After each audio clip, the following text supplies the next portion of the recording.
नमस्तु।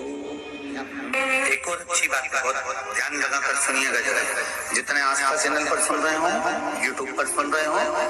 Facebook पर सुन रहे हो या इसे बंगाल में श्रवण कर रहे हो, बहुत सावधानी से ध्यान दीजिएगा। कभी श्रावण महीने में अगर आप शंकर जी के मंदिर में जाएं और शिव मंदिर किसी वृक्ष के नीचे हो, वट वृक्ष के नीचे हो, चाहे पीपल के वृक्ष के नीचे हो, चाहे वो आंवले के वृक्ष के नीचे हो, चाहे वो बेलपत्री के वृक्ष के नीचे हो, चाहे वो शमी के वृक्ष के नीचे हो, चाहे जिस वृक्ष, कोई भी वृक्ष के नीचे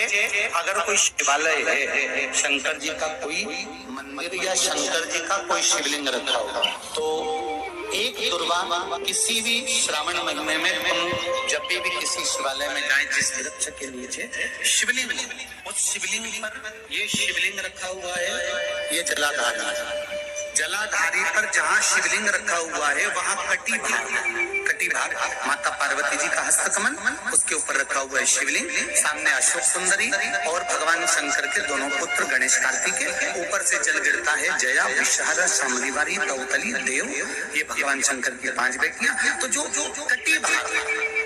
इस कटी भाग पर अगर मात्र एक दुर्वा समर्पित कर जिसकी किडनी या लीवर डैमेज हो रहा हो, काम नहीं कर रहा हो, या किडनी लीवर में कोई तकलीफ हो रही हो, या डायलिसिस चल रहा हो, तो मात्र एक दुर्वा उस कटी भाग पर श्रावण महीने में समर्पित कर उस दुर्वा के 7 टुकड़े कर 7 दिन प्रतिदिन सुबह के समय पर उसको चबाकर खा लेने पर या निगल जाने पर धीरे धीरे डायलिसिस बंद होने लगता है और किडनी लीवर अपना काम करना प्रारंभ कर देते हैं। एक दुर्वा, कितनी दुर्वा? एक दुर्वा, मात्र एक दुर्वा। शंकर भगवान पर चढ़े हुए जल जब नीचे की ओर आता है, जिस जगह पर जल गिरता है उस जगह पर मात्र एक दुर्वा अपनी कामना कर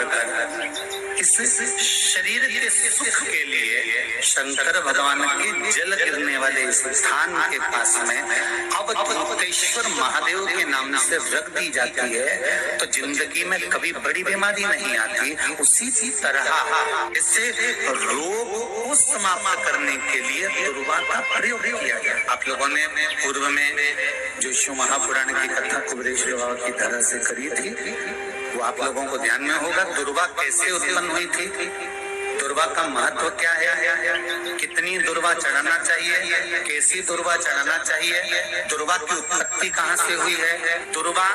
तोड़ने के बाद पानी में डालने के बाद फिर हरी हो जाती है, इसका क्या कारण है, दुर्वा गणेश जी को क्यों चढ़ाई जाती है, शंकर जी को दुर्वा किस स्थान पर चढ़ाई जाती है, ये सारी कथा आपको पूर्व में इसी कुबेरेश्वर बाबा के पावन धरा से सुना चुके हैं, जो टीवी पर डली हुई है। कभी आपने नहीं सुनी हो तो यूट्यूब पर से दुर्वा शिव महापुराण की कथा आप निकाल कर उसको श्रवण कर सकते। उसमें वर्णन किया है कि इस दुर्वा का महत्व क्या है, दुर्वा का क्या मात्र एक दुर्वा शिवलिंग पर चढ़े हुए जल जहाँ से नीचे की ओर गिरता है, उस जगह पर मात्र अपने शरीर की कामना करते हुए भगवान से रोग मुक्ति के लिए एक दुर्वा अगर समर्पित कर दी जाए तो कोई बड़ी बीमारी जिंदगी में आ ही नहीं सकती, ग्रहण ही नहीं पाती। हमारे चैनल से दिए गए आपको जानकारी पसंद आई तो इसे लाइक शेयर सब्सक्राइब कीजिए।